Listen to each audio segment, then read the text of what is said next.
Fault detection stage optimization. As mentioned in the introduction, the fault detection is actually based on tolerances, thresholds. However, it seems reasonable to present it as a pattern recognition problem like we do at the fault recognition stage. Classification D1, D2, DQ created for the purpose of fault localization and presented in corresponds to a hypothetical fleet of engines with different faults of variable severity. To form the classification for fault detection, we can reasonably accept that the engine fleet and the distributions of faults are the same. Paper explains how to use patterns of the existing classification D1, D2, DQ for two new classes of healthy and faulty engines.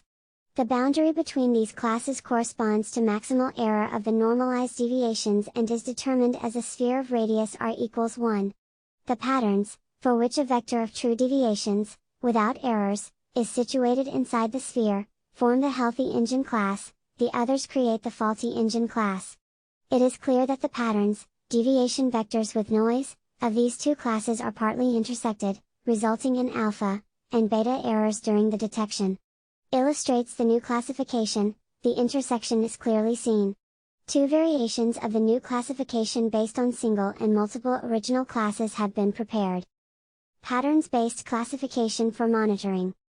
Since new patterns-based classification, learning and testing sets, is ready, we can use any recognition technique to perform fault detection, and the MLP has been selected once more. It conserves sigmoid transfer functions and the hidden layer size of 12.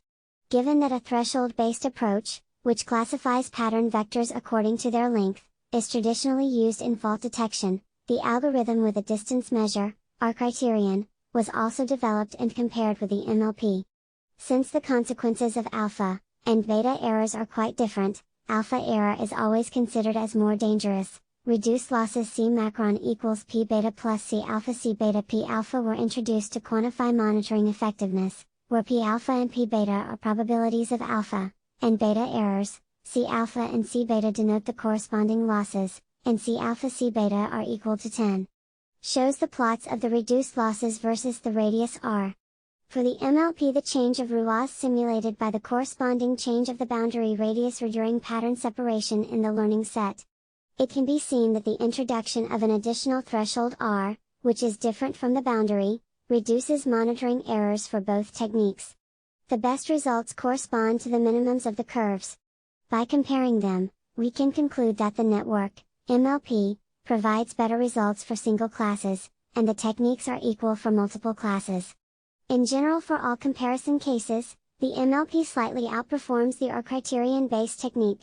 Thus, the perceptron can be successfully applied for real gas turbine fault detection. Reduce losses due to monitoring errors versus the threshold radiusor.